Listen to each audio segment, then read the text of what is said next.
Good evening and welcome to another episode of Angles and Attitude. Tonight, we are honored from across the border from Canada. My friend Paul Patskou, who is a noted hockey historian and leading film archivist and author for his historical content for the Leafs TV.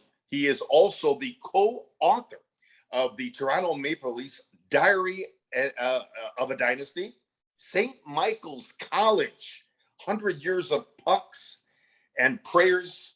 And then, of course, we have another beautiful book, of course, that I love, the 72 Summit series that you co-authored, and 100 Things Maple Leaf fans should know and do before they die.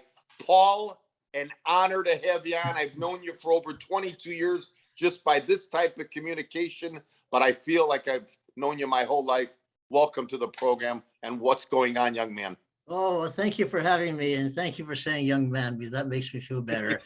Yeah, it is a pleasure to actually see you. It's been a long time through emails and stuff, but now with Zoom, we can actually almost like we're together. So it's really nice that way. Yes. Yeah.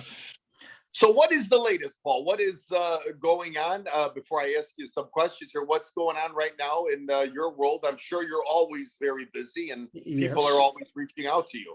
Oh, all the time. 2 or 3 times a day, I get different requests, and you try to help people out, but I have a lot of things on the go right now. The biggest thing is it's a 4-part series on the 50th anniversary of the Summit series coming up in next September. That's a biggie. That's going to be on the CBC, and we're working with pretty high-level producers. And tomorrow we're going to interview the trainer for the Canadian team, Joe Skro, and we've got a whole bunch of.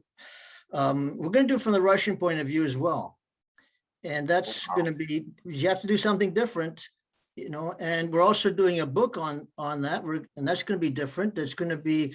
We have a lot of Russian, Soviet historians and former players going to give us what they thought about the series. See? Wow. That's just 2 things. Of course, there's other documentaries they're working on. Well, the Glenn Hall documentary, it should be coming up at some point. These things take a long time, especially with COVID interfering. There's the Harold Ballard documentary. Wow. I can't even list them. I can't even remember them all, actually. Like I said, just opening up these 4 books in the beginning. I don't know how you keep it all straight. Well, I tell you, I've been involved with about 50 different hockey books over the years, maybe about 50 hockey documentaries or TV shows as well. So, it is a busy time, and you have to enjoy what you're doing, and I do. I just I prefer the older hockey, obviously. And I do. Yeah, that's right. That's for sure. Well, let me ask you something, since, and I want to go back to, especially I want to talk to you about 72, because my love for 72 is unbelievable. But how does it start for Paul Patskou? How does this love for this game? And I know, before I even go on a little bit about that, you specialize not only in hockey and football and baseball, but I know the hockey, when I heard about you, I came up to Canada in 1998. I was coaching hockey, and I was hoping to get some, help on, old films and that. And I was introduced to you by a gentleman introduced me to getting a hold of you. But how does it start for Paul Patskou? Okay. I'm going to go back all the way back to when I was really, really young. I remember watching Hockey Night in Canada in 1959 playoffs with my father to the right of me. And that's where I fell in love with it. And 3 months later, I lost them. And that feeling of, that was a good feeling at the time, watching games with them. And the Leafs, that was a Cinderella year where they made the playoffs in the last game of the season. So it's something I wanted to relive. So years later, I started asking about any of those games were taped or recorded, and everyone said no. CBC says no, other places didn't save them at all. One day I got a tip to go to the National Archives in Ottawa, and it so happened that the games were stored there. Now, Wow. this would be a long story if I told you everything, so I'm going to shorten it. Anyways, Sure, once I sure. found out that the games existed, then everything started to move. I became friends with Brian McFarlane. Now, you sort of need someone who is respected like that to get you in the door. It gives you sort of legitimacy.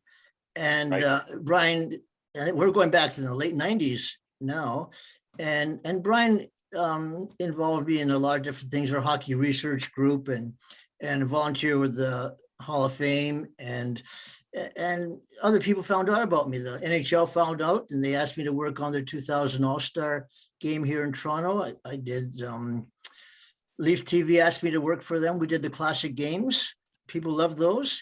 And I was their historical consultant, hockey people's history. I mean, I could go on and on. Over the years, Right. I've done so many, not just hockey, but football, even one boxing and one wrestling film too. Wow. Yeah. Okay. Yes. So there's a lot going on here. Yes. Oh, yeah.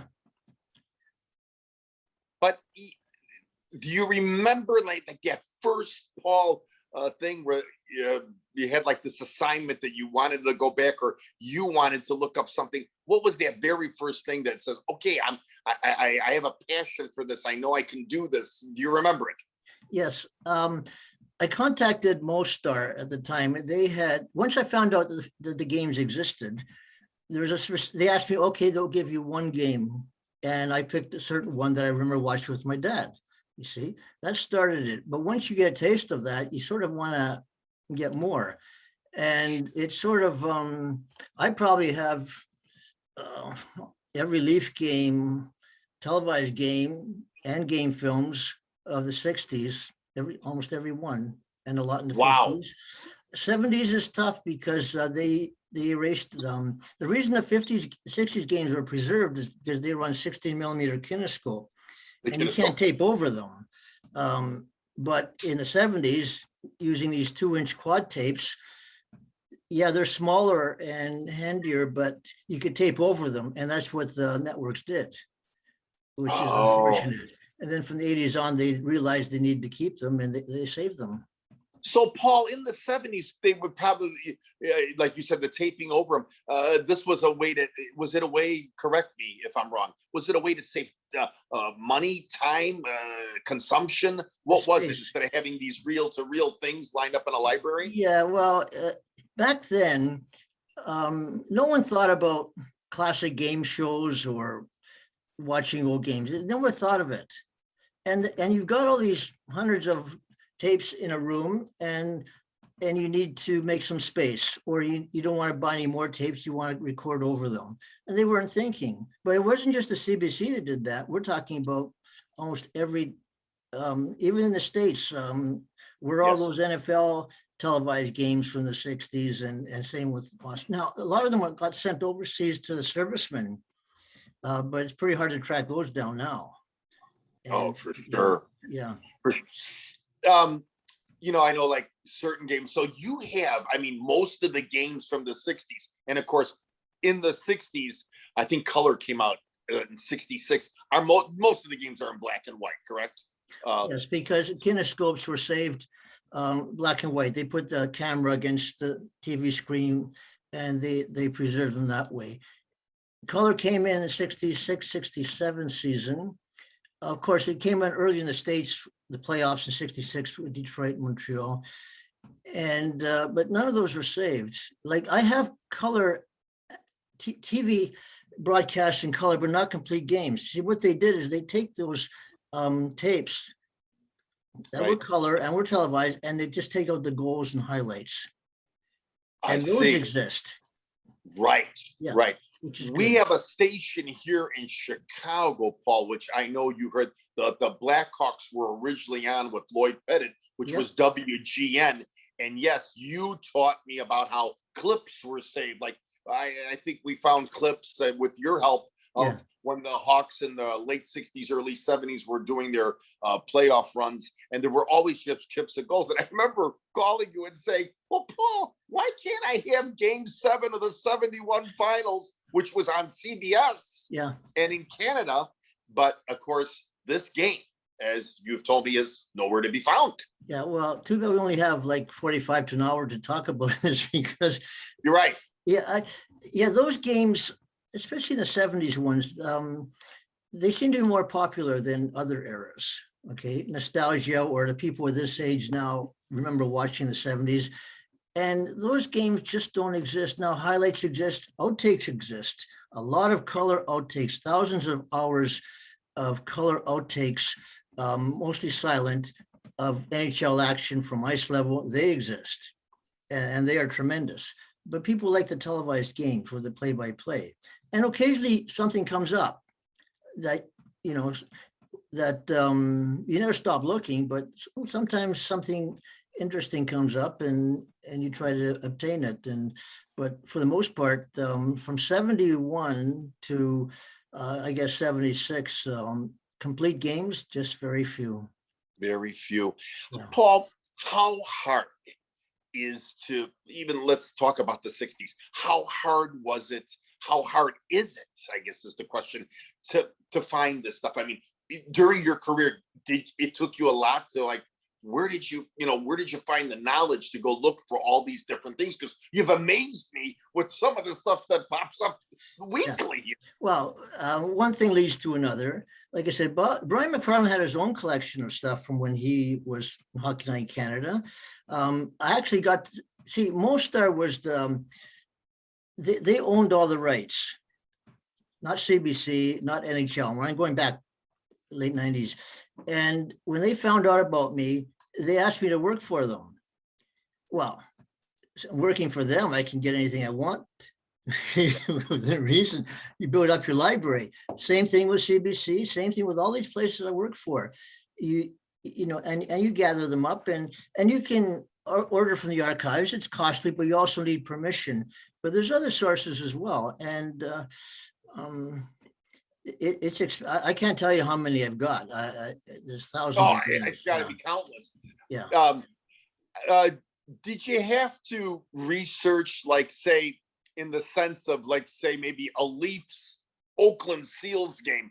If you didn't find it, I'm sure those were maybe a little bit easier for you, but would you have to call into a California station that was doing the Seals game? Let's just say Dave Keon got a hat trick in 1968 in the Seals game.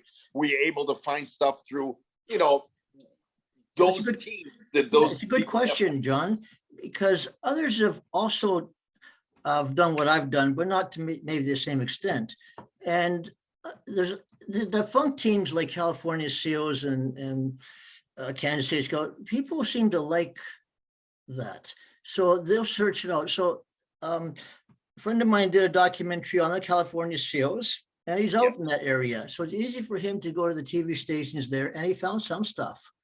1-inch tapes, quality is not very good, but the local stations may have things, and other people around North America, they're searching for old footage as well, but they don't have the access or the permission to obtain it. And it's costly too. Sure. Yeah. I remember you mentioning to me something that we'll talk about. The gentleman behind me was asking you once. Tony had shut out the Canadians, his very first shutout in a Blackhawk uniform, 5-0 in Montreal. And I had asked you, is this a game we could find? And you're going to have to guide me through this. She goes, yes, it can be found, but I think it's in some kind of an archive or something, and it would be very costly to find. I can't remember exactly what was the word where this game is found. Well, we discussed a previous game with Tony O playing for Montreal. Aha. And for some reason, when it was retrieved, there's no sound on it. Right. You right. remember that? Yes, I do. It's okay, but you'd like to have the Danny Gallivan talking about Tony O. The 5-0 game, surprisingly that was saved. See, Montreal did not save their games. I don't know why. Toronto did, and that particular game was saved. And if I haven't sent it to you, I should. Yeah, of course. I have to ask you, over the years, what really touched my heart when I used to talk to you would be, you had told me, do a lot of the retired athletes of that area. Let's take like a Frank Mahavlich, a Gary Smith, who I just interviewed 2 weeks ago and spoke highly of you, by the way. I have to tell you, do they come up to you and say, say Frank Mahavlich. Paul, I need the game where I scored the 2 goals against Boston when we upset them in the first round of the 71 playoffs. That's got to be an amazing feeling for you to give them this present. Yeah. Can you take me through some of the athletes that have maybe called you directly to have this kind of thing? Well, I could write a book on all that. I must have made tapes, video for over 250 players or families by now, maybe more, because I get requests. The Hall of Fame refers them and other people refer them, or I'll find something and I'll try to find the player and, and send it to them. They really love, see what they want to do is show the grandchildren. That's what they want to do. Yeah. I remember when I was working, I was a computer person and I get a phone call one day at my desk and I'm with a client and the girl says, well, it's a call for you. I says, well, I'm kind of busy now. She says, who is it? She comes back and says, it's Bobby Hull. I says, oh yeah, somebody's playing a joke on me, obviously, right? But it was Bobby Hull. He needed some video. And he came over to the house the next night and he was in town because of the Royal Winter Fair. He had these livestock, whatever. And at the end, he says to me, well, how much you want for doing this? I says, nothing. Oh, wow. I have Bobby Hull in my house, you see. Yeah, Bobby Hull, the Golden Jet, yes. That's right. Wow. So there's a lot of stories like that. I mean, here, now, I've met Hall just at autograph signings. That had to be something for you because here, like this is this icon here in Chicago, of course, like man that you saw come to Maple Leaf Gardens so many times, asked you for this. I mean, that's something. Some of the things that I love and I see some of the old games you put on there, or even like a period or the winning goal but some of my favorites, and I think you're the main part of this.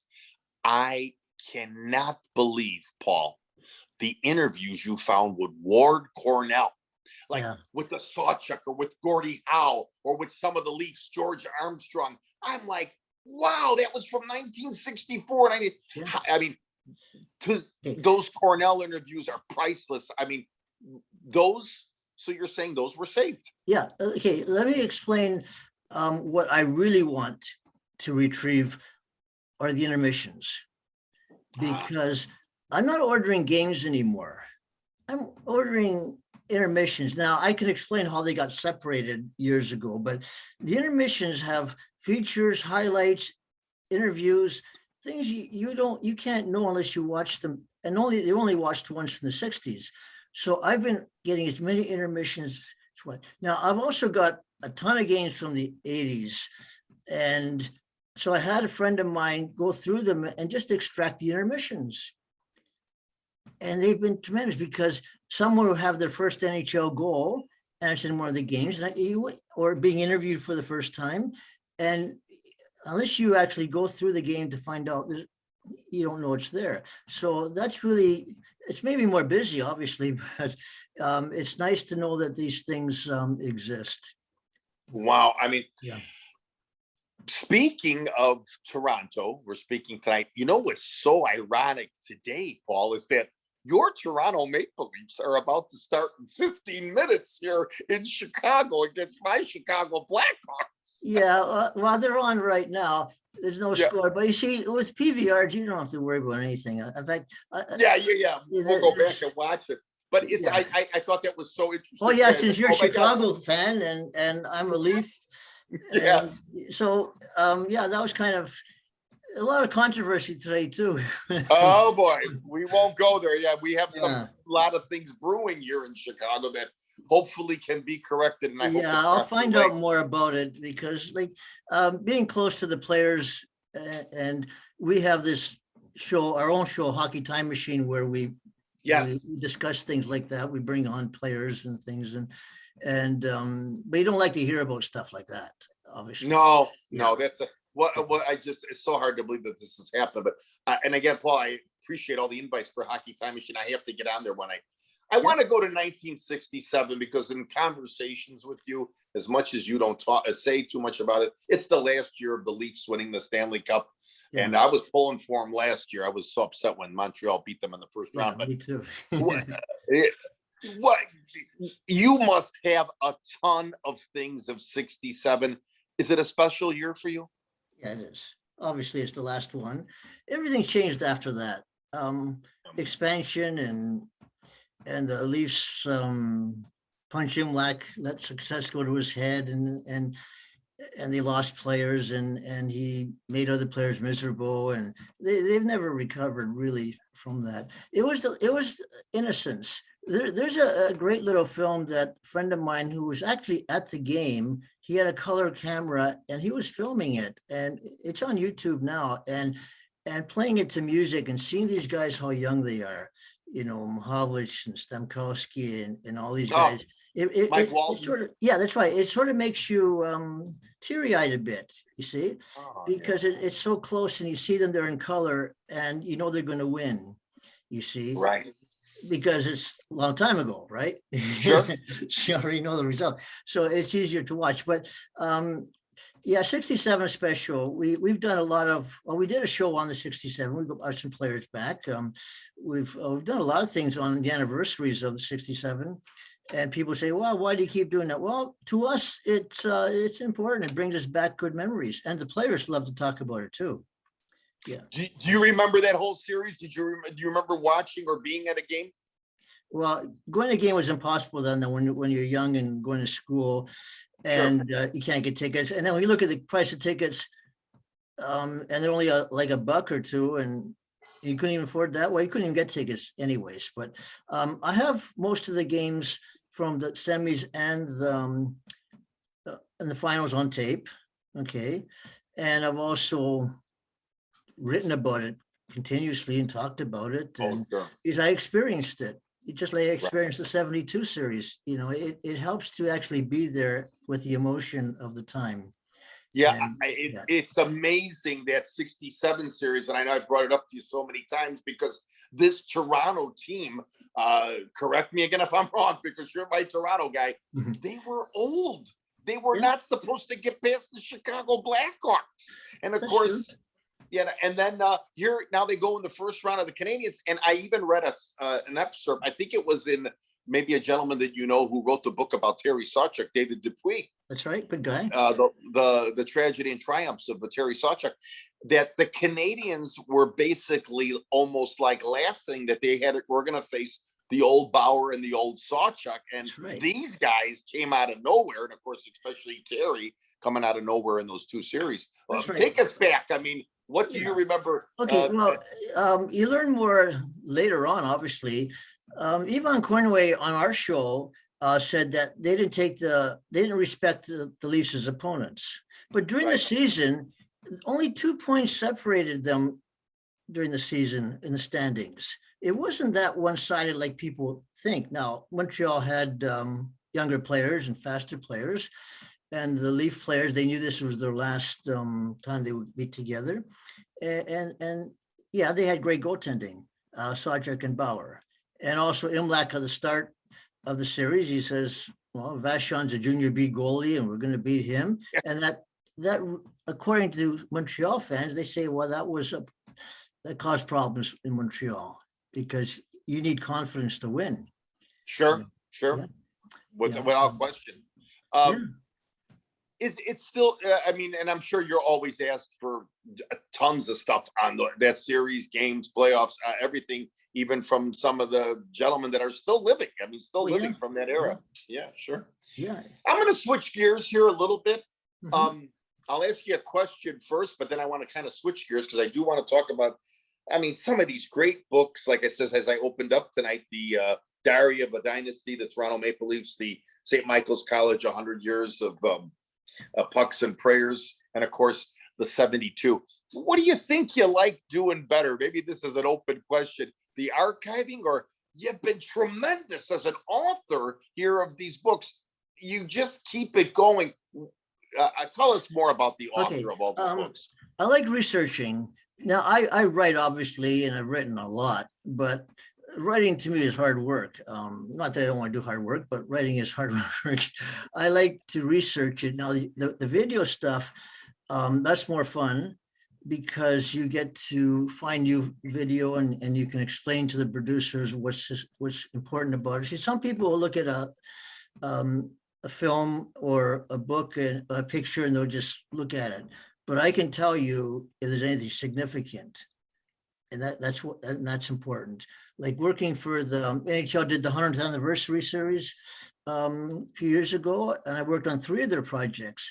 And yeah, they know the game, but you got to know what's significant. Right. And that's where my advantage is. And also having the video gives me access to information that no one else has. And it's correct information. I always like to correct history too. There's certain things that are myths or legends and people take them as truth. Well, sometimes the video tells you otherwise. I like doing that. Yeah. Right. Because a lot of it, like you say, even in this modern era of, let's say, the 2000s and now, sometimes you see things that are just like pieced together. And if you're the hockey enthusiast or the researcher like you, let's say I'm the enthusiast or the researcher, you find the mistakes of, no, that wasn't that, you know. Yeah. So, yeah. And I'm sure somebody like you can depict that right away. Yeah. I do a lot of fact checking on other people's books and I like to make things correct. But sometimes you can't go to a player or an author and say, well, this isn't correct. They just don't want to hear that, right? So, but I correct as much as I can. But the video doesn't lie. I mean, there's an interesting legend about 1938, game 1 of the finals, Chicago Blackhawks, Alfie Moore has to go into net. Okay, because their regular goalie, Krakis, I think, was injured, and Conn Smythe, the Leaf owner, and the Chicago Bill Stewart, who ran that team, they got into a fist fight because the Leafs wouldn't let them use Davy Kerr, who was sitting in the stands. He was too good a goalie. So the legend is that they dragged this Alfie Moore out of a bar. And threw him in net. Now, people believed that. Well, it wasn't true. And I found out exactly how that happened because Chicago were so upset with the Leafs that they had to use a minor league goalie. That there was a writer in a Chicago newspaper. He called Toronto thinks they're the center of the hockey universe. 1938, he's saying that. Okay, that Toronto. Wow. Yeah, and he also said, they can do anything they want. They can bring a guy out of a bar and put him in the net. He was just saying that, and that was picked up. And the story is that Alfie Moore was in a bar, drunk, put in the net. He won the game, by the way. Yeah. So things like that, you have to dig for the truth, and that's what I like to do. But Paul, I learned something tonight because for years in a book here written, The Chicago Blackhawks, by a writer back 45, 50 years ago, George Voss, puts that in his book that he came out of a bar. But now tonight, I drew, and listen, I'm going with yours because he was at home. If someone took the time to look at the newspaper accounts and talk to people and not repeat what they've read in other books, they'll get the true story. And that's it. He was at home, and he was already at the Gardens. But I should send you the article because I would love it. Yeah, it shows you how this thing started. You see. Wow. Yeah. Incredible. Yeah. The fabrication and it's almost like saying, correct me here, did Babe Ruth point in Wrigley Field, or did he not point in Wrigley Field, or did the guy bring the goat in the park?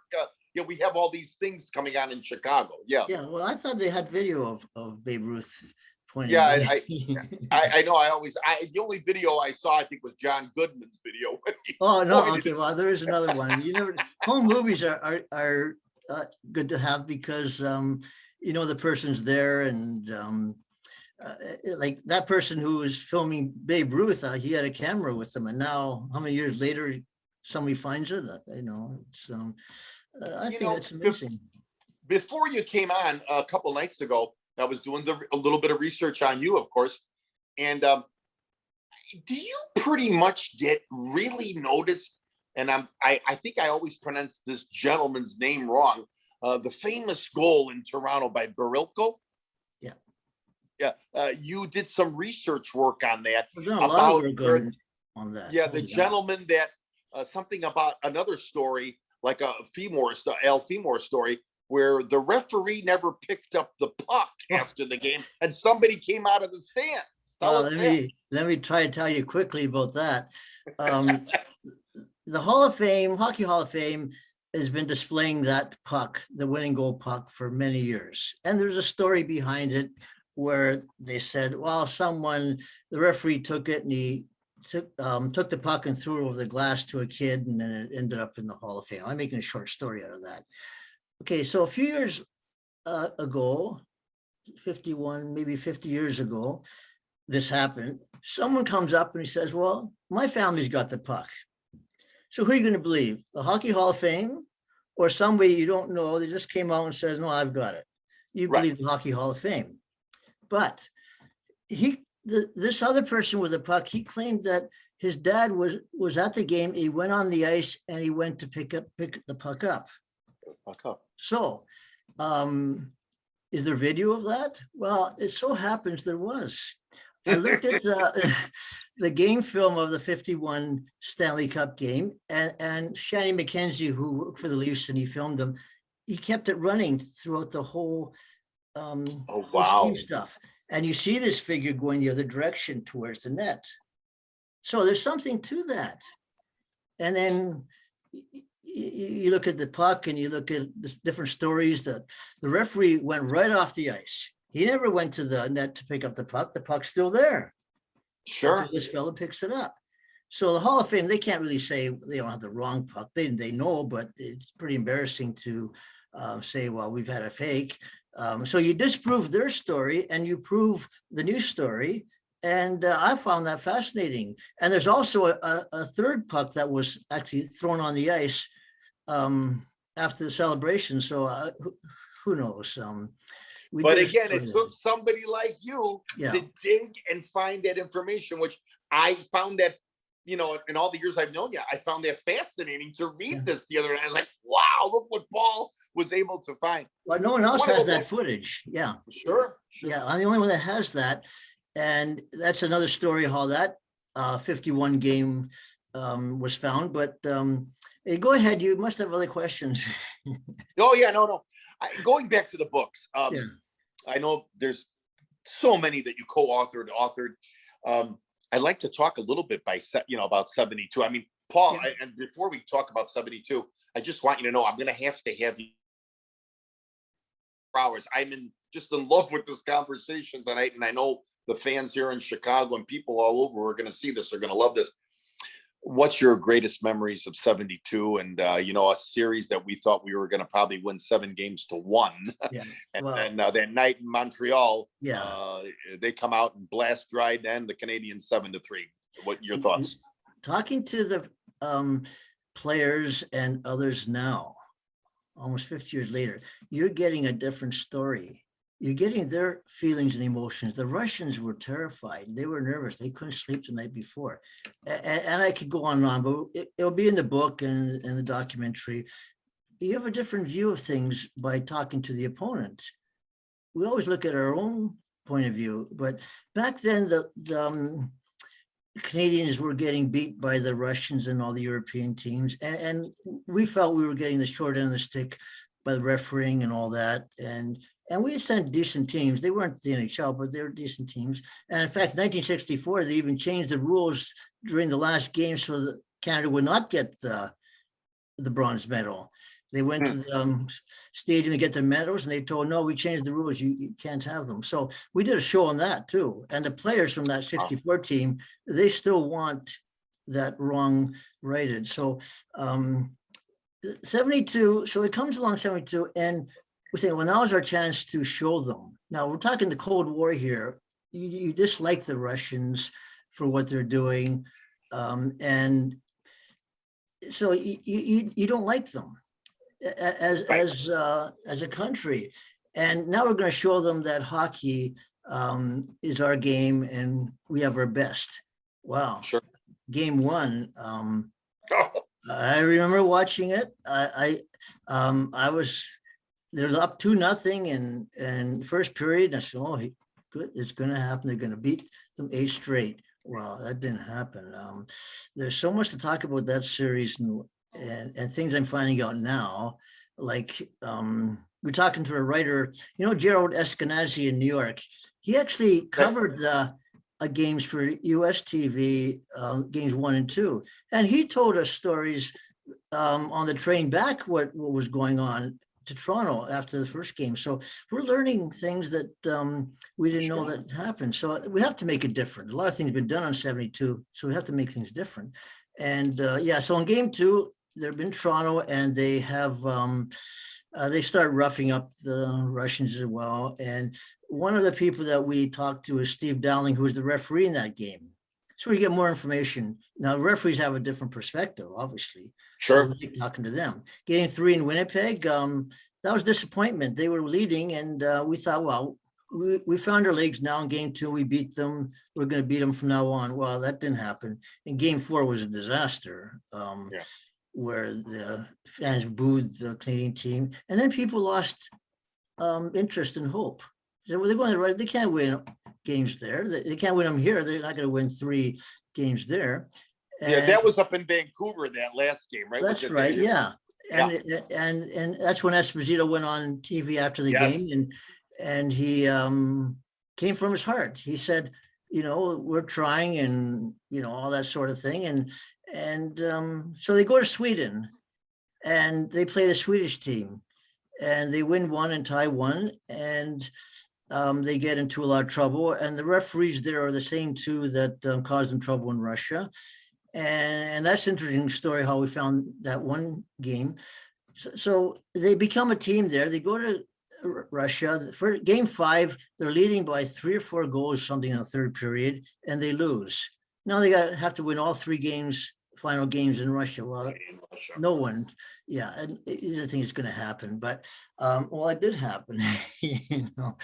And game 8 was so nerve-wracking, and practically the whole country shut down.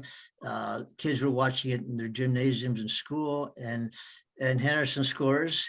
And they win. I remember the radio broadcast people haven't listened to, but game 7, Henderson scores the winning goal. And the commentator, Fred Scambatti, he was with Bob Cole, he says, Henderson will never, ever score a bigger goal than this game 7. Well, right. Game 8 comes along. Paul Henderson scored that goal, That's even bigger. I talked to Paul sometimes. We had him on our show, and he asked me, "What's your story?" I said, "No, I don't have a story. I stay home from school. I watched it by myself." Right. But there are all kinds of great stories about people watching Game 8. I remember one fellow. He was a milkman out in British Columbia, and he had with milk truck. People don't remember they had milk trucks delivered milk to your door. Yeah, back in those days. In those days, 1972. And he was mad because he couldn't watch the game. So he goes up to the porch and he puts the milk down, and he hears through the window the game being on. He knocks on the door because he wants to see it. No one answers. So he walks inside, sits down on the couch beside these strangers, watches the game. Henderson scores, they win. They're all happy. And he walks out back to his milk truck and on to. Oh my God! What a story! That's Canadiana. You see that's something that I love that story, and it's true. That's fantastic. I have to tell you, I was at the time 12 years old when that happened in 72, and I'll never forget. He had started Dryden in the first game, but I just again read something in game 2 in Toronto. Harry Sinden goes with, of course, with my guy.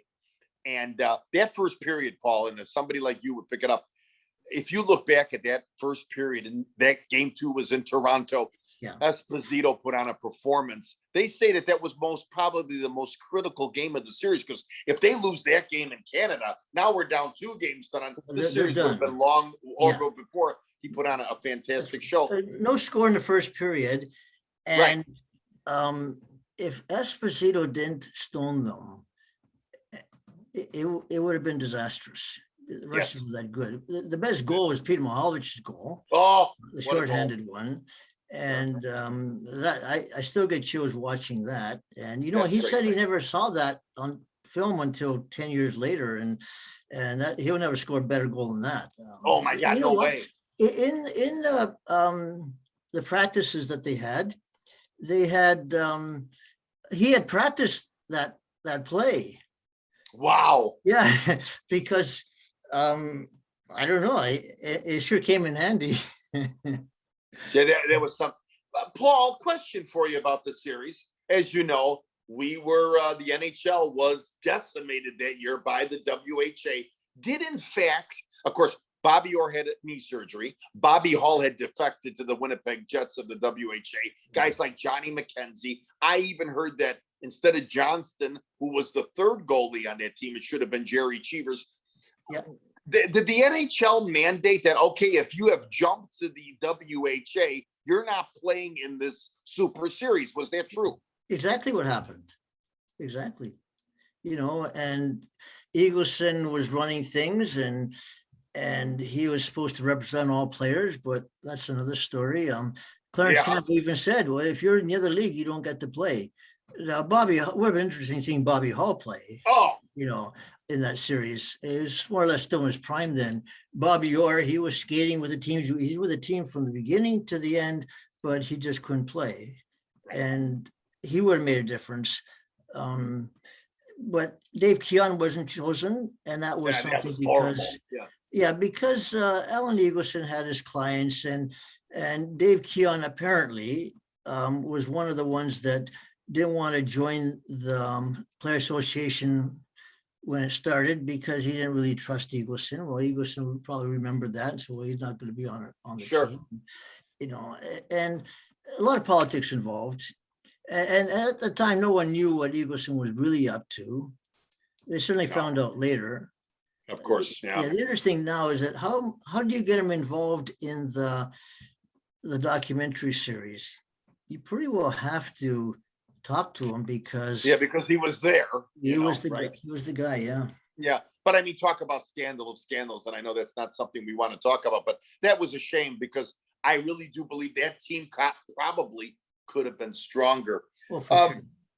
Of all the books, one dear to your heart, some of the ones I mentioned tonight, or something that I haven't mentioned that, Well, it may not be necessarily. By the way, Chicago's winning 2-0. Okay, so you should be happy about that. Yeah, boy, the Leafs they're done.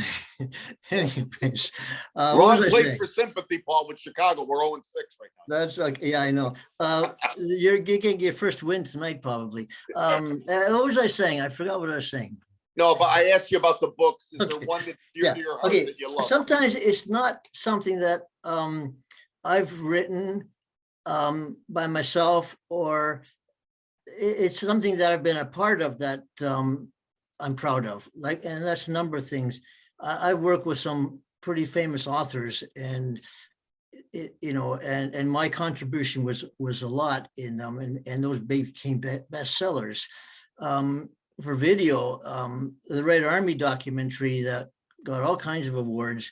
That was one of the best ones I worked on, and like there's so many. But as far as a book or anything, Leaf is easier for me because I'm more knowledgeable about it. But not really. Well, this 72 book I'll be proud of that one when it's done. Yeah. So the 72 is going to be a book, right? A book. It'll be a lot of. Will there be a lot of pictures? I think so. There's going to be maybe about 8 different books that are going to come out on the 50th anniversary. Oh wow! Ken Dryden's writing one too, and he always writes different. Hey, Ken Dryden's the driving force behind the documentary you're doing as well. Yeah. We're doing it from a different point of view. We're using the Soviet point of view, and one of the guys co-authoring it fellow named Alex Braverman from Russia originally. He's got all kinds of contacts there. That's how we got Tretiak and Mikhailov and Yakushev on our Hockey Time Machine show, and also writers and interpreters and all that. So that's going to be, we have to be different. And that's, hopefully that'll be good for people. And Paul, I am going to love how you opened it. Now you're telling me now all the different perspectives of that series that, maybe again, more will come out of that series than ever before. And it's going to be great. I'm going to leave you with something before I end it here tonight. Two things that I want to show you. From 1959 to 69, I had purchased a book. I'm going to hold it up to you. And you'll tell me, probably you'll laugh when I ask you this question. Montreal, Toronto, is it really the Cold War? Yeah, you'll find my name in that book. Yes. Mike Leonetti. Yeah, you did some Mike, Mike passed away a few years ago. And for that book, we got the original newspaper accounts. Okay. We don't go to anybody else's books because it's best to get the actual story itself. And of course, with the video of all the games too. So give the true story of what happened. Yeah, that in the 60s, teams hated each other. There definitely was the Cold War rivalry there. I mean, there's no question about it. It's different nowadays. Back then, you wouldn't even talk to the other opponent. It was vicious. It was vicious, yeah. And again, and one of the reasons why I think it's probably the greatest rivalry in hockey, I mean, even though we have to go back to that time. Well, I have to tell you, the books, of course, the video, the film, just the conversation here alone.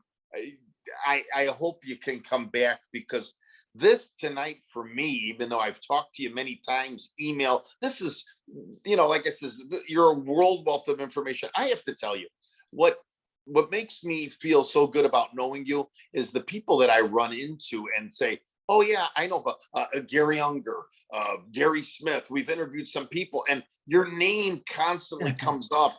And I love the story where Mahavlich got some video, or now you told me the story of Bobby Hall. But I have to show you something before we sign off here tonight. And it just reminds me so much of you. The book, of course, with the Maple Leaf jersey, and of course, all the 4 books that I mentioned tonight. But I have something in my treasure that I've had now for about 25 years. And it just reminds me of Paul Patskou. And I'm going to hold it up to you. And it's from 1967, in a sense. Oh, wow. It's a McFarlane of Terry Sawchuk that I've never taken out of the box. That's incredible. I've taken it out, and he's in the Leaf jersey. And for some reason, every time I look at this in my arcade of stuff, him and Bauer, the person that comes to mind is. Let me tell you something about Terry Sawchuk, if you have time. Because yes. David Dupuis didn't know about this to put in his book. We all know Dave Keon won the Conn Smythe Trophy that year. Okay? Right.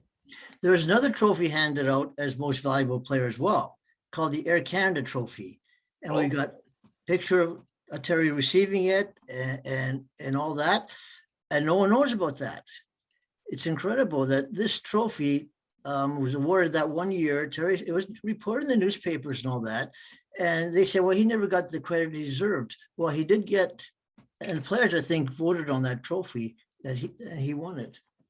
So wow, incredible. And I have to tell you, about 2 weeks ago, we did interview his son, Jerry Sawchuk, to talk a little bit about his dad. And again, but Paul. Well, we worked on that movie called on Terry Sawchuk. And I met, Goldie. Yeah, that's right. And I met Jerry when he came up, and I was consultant for that. There's lots of stories to tell you. Okay, maybe another time. And a last thing here before I say something to you. A young man that I coached who was a goaltender here in Chicago on the amateur level, who's working on the movie Glenn Hall, Ryan McInerney, said, Mr. Conenna, John, he says, Paul has been a tremendous help to me with the movie coming out about Glenn. Paul, listen, you are a treasure in this game of hockey for us, because without somebody like you have brought back moments. And I always tell people, those first impressions, like you talked about, you're next to your father. I remember watching games with my father. He wasn't much of a hockey guy, but I could remember, God, that was 1970. And we played the Blackhawks in Detroit. And it was Roy Edwards against Tony Esposito. Those first impressions, my friend, you have brought them back. And, you know, if it's not for somebody like you, I don't know what I would have done. I truly appreciate this thing. This is an honor because Hey, thanks, John. You're pretty good yourself being inducted in Halls of Fame and the work you do. So it's not just me, you do it too. So. Well, will you promise me you come back maybe right after the holidays? You let me know and I'll be here. You got it. I'd like to have Mark meet you and we could talk a little bit more. And when is the book coming out, 72? Well, probably in August or September of next year. Okay, That's which when is fine. Yeah. And yeah, so you don't have a lot of time because it goes fast, but we're working. Sure. Yeah. Sure. All right. Well, I thank you. And again, this was truly great. And I wish we had another hour or two to do some more, but we're going to be back with Paul Patskou. And thank you so much, Paul. Thank you very much, John. Thank you.